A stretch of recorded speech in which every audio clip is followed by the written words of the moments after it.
E o canal Portal Doctor TV tem a satisfação hoje de conversar com o geriatra, Dr. Eduardo Dias, que conversa com a gente a respeito de demência. É uma doença muito importante da gente saber compreender como é que ela se situa e é uma grande satisfação que vocês não podem perder, está assim sensacional.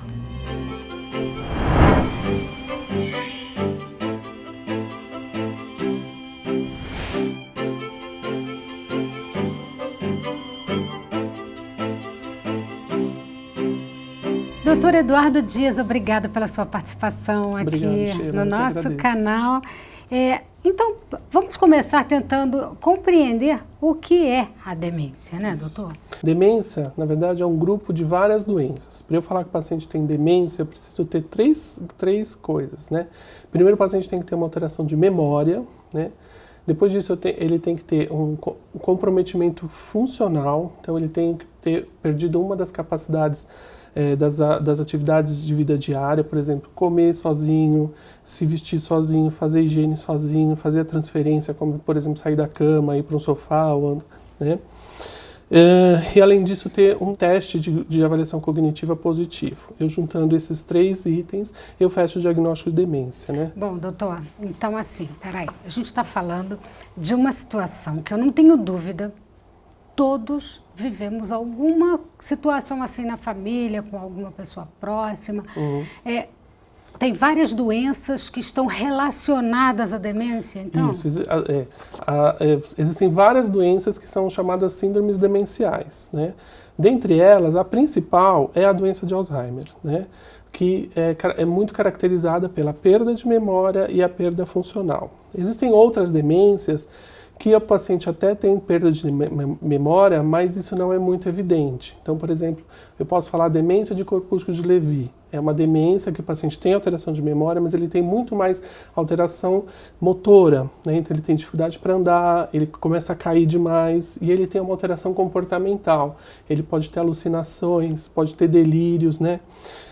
Ou então uma outra demência, que é a demência frontotemporal, que o paciente tem uma alteração comportamental muito importante. O paciente começa a ter desinibição, ou seja, ele começa a falar coisas inapropriadas em lugares inapropriados que ele não falava anteriormente, né? Ou ter comportamentos inapropriados que socialmente não são aceitos, né?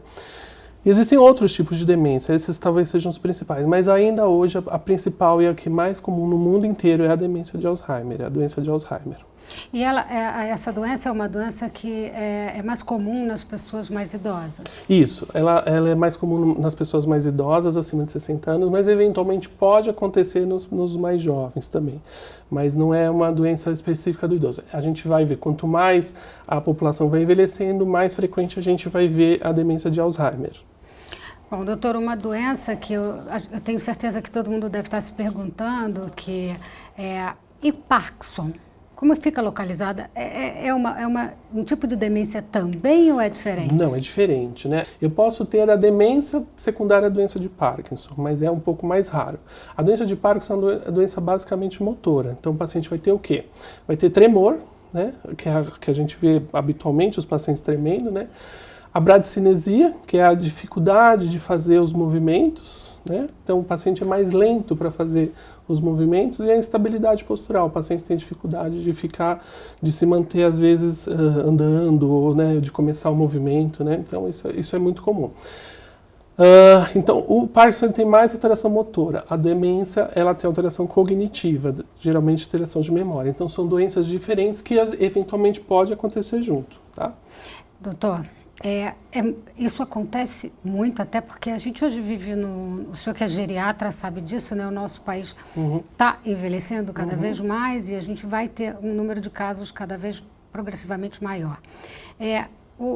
Como uma família pode começar a identificar um parente ou uma pessoa da família com a demência? Não é fácil, porque muitas pessoas ainda acreditam que o processo da demência está ligado ao envelhecimento, que é o fato de você envelhecer, você vai ficar demente. Ao contrário, isso não é fato, né? A primeira coisa que a gente vai ver no paciente é uma alteração comportamental. Ele começa a esquecer as coisas, né? E ele começa a ficar muito repetitivo. Perguntar, às vezes, a mesma coisa várias vezes ao longo do dia, né? O paciente começa coisas que ele sempre fez muito bem na vida, por exemplo, cozinhar, né? Ou, por exemplo, fazer um concerto de alguma coisa, ele fazia muito bem, sair de casa, né? Essa pessoa começa a não conseguir fazer isso mais adequadamente. Então, a comida começa a ficar com tempero inadequado, errar a comida, começa eventualmente a queimar a comida. A pessoa pode se perder fora de casa, em lugares até que antes eram muito habituais para ela, às vezes na vizinhança da casa mesmo, né? E a pessoa pode começar a ter dificuldade de reconhecer o lugar que ela está, ou, por exemplo, às vezes até objetos. Então, uma coisa que é muito comum, às vezes um paciente com demência, ele começa a guardar uma coisa que guardava na geladeira, ele começa a guardar no armário. Ou às vezes ele guarda uma coisa... Que difícil. Ou às vezes ele guarda uma coisa e esquece onde guardou, né? Isso é muito comum. E aí, uma coisa que a gente vê muito no consultório é o paciente que, por exemplo, guarda o dinheiro, depois esquece onde guardou, e aí ele vai falando que foi roubado, né? Então isso é muito comum de acontecer também. Ele tem consciência dessa dificuldade? Ele consegue ter essa autoavaliação? Muitos pacientes não conseguem ter essa noção de que ele se confunde, né? De que ele esquece, né? Então, o que ele já fez, né? Então, por isso que ele acaba não tendo a percepção dessa questão. É uma doença que a pessoa repete os fatos, quer dizer, conta uma história e volta a contar a mesma história? Exatamente, exatamente. Não só contar uma história, mas perguntar uma coisa, né? É uma coisa que é muito comum os pacientes falarem assim, por exemplo, o agendamento do dia da consulta, né? Ela pergunta, às vezes, várias vezes no mesmo dia, quando é minha consulta? Então, a mãe fala para a filha, e a filha fala, não, é hoje à tarde. E isso vai acontecendo várias vezes. E a troca de pessoas também, troca as pessoas, né? Esquece, às vezes, quem é. Isso acontece, não? Esquecimento, memória? Então, esquecer as pessoas, né? Esquecer quem as pessoas, é você mesmo? Quem né? é você, achar que a filha... não é mais filha, ou o esposo não é mais esposo, né, que é uma pessoa estranha para ela, né, porque na memória dela ela guardou aquela pessoa com a fisionomia de lá de trás, de 20 anos atrás, e hoje essa pessoa está transformada, está diferente, ela não consegue reconhecer essa pessoa. Existe essa relação da memória antiga e da memória recente? Sim, sim.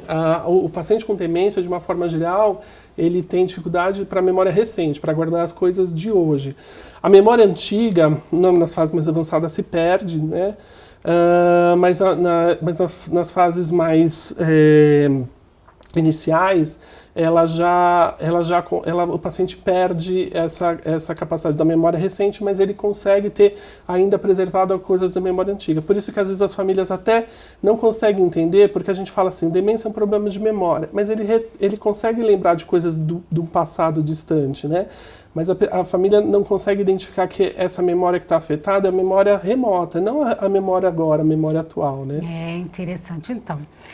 Não tenho dúvida que é importante conhecer esse sintoma e buscar aí uma orientação médica e como proceder. Então, doutor, como proceder nesses casos? Eu acho que a primeira questão é procurar um profissional de saúde, né? Porque existem outras causas de demência que são reversíveis, né? Por exemplo, deficiência de vitamina B12, deficiência de ácido fólico, né? Hoje uma doença que é muito comum também nos idosos, por exemplo, HIV, tem demência causada por HIV, se você usa a terapia antirretroviral, você consegue reverter o quadro demencial, não o quadro da infecção pelo HIV, mas o quadro demencial. Então tem que buscar realmente a ajuda de um profissional. Isso. Agora, é um tipo de atendimento, de trabalho, pensando na qualidade de vida, né, das pessoas. Uhum. É um tipo de trabalho que pode ser realizado em casa ou precisa de algum tipo de assistência externa? De uma forma geral, no dia a dia, pode ser sim um paciente cuidado em casa, né? O problema é quando eventualmente esse paciente tem alguma intercorrência aguda. Ou, por exemplo, uma queda, ou às vezes, por exemplo, uma infecção, uma pneumonia, infecção urinária, né? E numa condição como essa, às vezes o paciente fica muito debilitado, ele perde a capacidade funcional dele ainda mais do que ele já tinha. Não tanto por quadro do quadro demencial, mas por conta da intercorrência aguda que aconteceu. Aí nesses casos, eventualmente, acho que vale a pena a gente considerar instrumentos de saúde para cuidar desse paciente, para que ele consiga readquirir alguma dessas habilidades que ele perdeu. Né? Mas seria o quê? Seria uma hospitalização? Seria isso? Eu acho que isso. Existem hoje no Brasil os serviços de hospitais de transição. Então o paciente sai da fase aguda, ele sai de uma internação aguda, que é para resolver a pneumonia, para resolver o problema que aconteceu na queda, e aí antes de ele voltar para casa, ele vai para um serviço como esse, ele permanece um tempo lá em processo de reabilitação, com treino para readquirir funções que ele perdeu por conta dessa intercorrência aguda, e para até a gente fazer um processo de educação da família, de como cuidar desse paciente e prevenir os eventuais riscos que esse paciente está exposto em casa. Então, é um atendimento multidisciplinar, né? São muitos profissionais Sim. cuidando desse paciente sob diversos aspectos, porque às vezes eu penso, né? Às vezes as famílias têm dificuldade de entender, ou entendem isso como uma falta de carinho ou de cuidado, né? Ou de, não estou cuidando eu diretamente. Mas não é isso, né, doutor? Não. É importante. É importante Faz porque... parte da terapia mesmo. Sim, porque o cuidado do paciente com demência tem muitas particularidades que às vezes a família não consegue fazer, e às vezes nem sabe. Né? Então, passar por esse período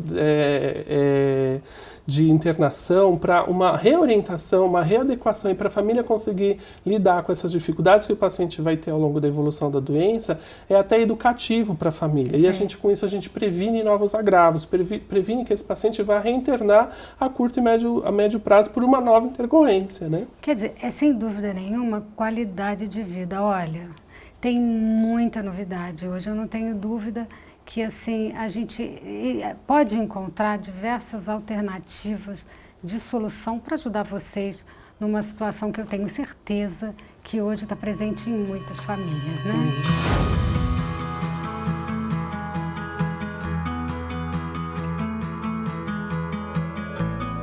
A Humana Magna é uma instituição de deshospitalização em que ela presta como base a transição do cuidados. Ela cuida dos pacientes que requerem uma reabilitação após um evento agudo, após algum trauma, algum acidente neurológico, casos oncológicos diversos, em que precisam de cuidados hospitalares de menor complexidade, numa estrutura mais adequada para o seu cuidado. Atende também a pacientes que têm enfermidades bastante graves, mas estáveis e precisam de manutenção do seu quadro clínico, e também de pacientes que estão em condições de finitude, cuidados paliativos, para que o final de vida seja adequado, humano, sem dor, sem delírio, sem os problemas que isso traz junto.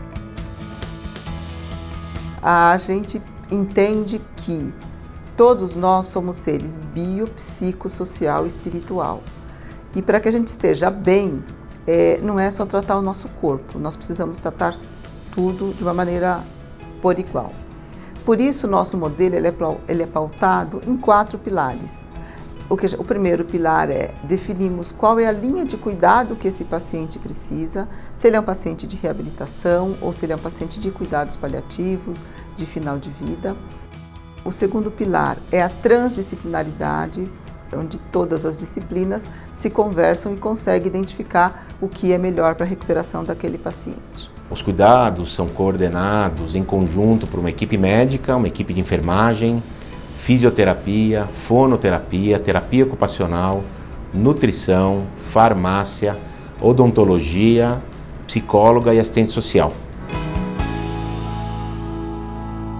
O terceiro pilar, não menos importante, é a biografia. Nós entendemos que para que a gente consiga alcançar o sucesso da reabilitação, da recuperação e da inclusão social, a gente precisa conhecer a história dessa pessoa, que são imprescindíveis para o sucesso do resultado do nosso plano. E o último pilar é o plano terapêutico propriamente dito, que ele sempre vai ser discutido, planejado e validado com todos os profissionais, com a família e com o paciente quando ele tiver condições. Eu resumo para vocês. A nossa principal vocação é receber pacientes e devolver para a sociedade pessoas humanas, garantindo a sua dignidade, tanto de vida como de morte.